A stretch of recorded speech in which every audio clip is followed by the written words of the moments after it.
And right now, violent crime rates spiking in cities from coast to coast. That means more work and spiked danger for our men and women in blue. But what is causing the deadly surge? FBI Director James Comey thinks it could be what he calls a viral video effect. He thinks officers might be reluctant to confront suspects out of fear of ending up in an internet video. Milwaukee County Sheriff David Clarke joins us. Good evening, sir. Thanks, Greta. Great to be with you. You don't agree with the director on that? No, I think he misses the mark a little bit. I'll tell you what, cops are not afraid to do their job. What they are afraid of, I got a different effect. It's called the cop-hating United States Department of Justice, led by a race-obsessed Attorney General. The President of the United States has been leading the chorus in slandering and maligning the character, the integrity, the service, and the sacrifice of our nation's law enforcement officers. What officers fear is some witch hunt, this ongoing witch hunt by the Civil Rights Division, taking over law enforcement agencies all across the nation. I think they're up to 21 now that have consent decrees where they move in and federalize that agency. And then they're looking to snag some law enforcement officer for some minor transgressions. You know, we have an occupation where things can go horribly wrong, like it did in Ferguson, Missouri, through no fault of the officer. But we have this feeling that this United States Department of Justice, who we've always seen as an ally in the pursuit of justice, and we would look at crime and the criminal as the enemy. Well, now this Attorney General and this U.S. DOJ sees the cop as the enemy and the criminal as the victim. And the whole thing is flipped around, but that's what the fear is.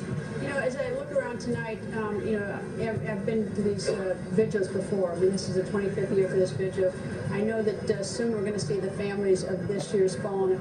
You know, it rips your heart out. It really does. And they're the true heroes. They're the ones that have, if I could use some slang, the most skin in the game here. Okay, they've given all. And for them, the pain, the suffering, it never goes away. It never will. But it gives us an opportunity to come down here and stop the world, everybody in this law enforcement family, to stop the world and honor those that have gone before, honor the names of and the people whose names are going on from this year. Tragically, I know 2 New Hampshire police officers were shot in the line of duty today. I hear that they're going to survive. And then just last week in Kansas City, a Kansas City detective, Brad Lancaster, I think is his name, was shot and killed in the line of duty. We live with this danger. We accept that. We just want to know that should one of us go down, that our families are taken care of, and that the sacrifice was worth it. And right now, the cops are looking, you know, and starting to wonder, is this really going to be worth it? They want to pay their mortgages. They want to send their kids to college. Some of these officers want to walk their daughter down the aisle one day, and that may not happen. But we're willing to do that to protect our community. But gosh darn it, it better be worth it. Why do you think that the Attorney General, you said the Attorney General and the President, at least I interpreted to say that they don't have your back? Yeah, it's just because this thing has been politicized. All right, this is a political construct. This whole Black Lives Matter. There is no data or research, you know that, you pointed it out, to suggest that the American law enforcement officers trigger happy. They are not, that they are racist. The President of the United States has said that our nation's law enforcement officers have a fear of people that don't look like them. I find that disgusting. We go out there and we serve our community. The only true government agency in the United States of America that really believes that Black Lives Matter is the American police officer who goes down into these ghettos.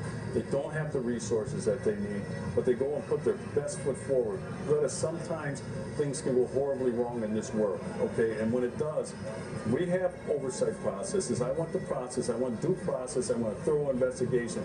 But I don't want any political prisoners. I don't want cops used as a sacrificial lamb to satisfy some angry mob. And I think that's what's going on in Baltimore right now. Sheriff, nice to see you. Thank you for joining us tonight. Thank you for your support of law enforcement. Thanks, sir.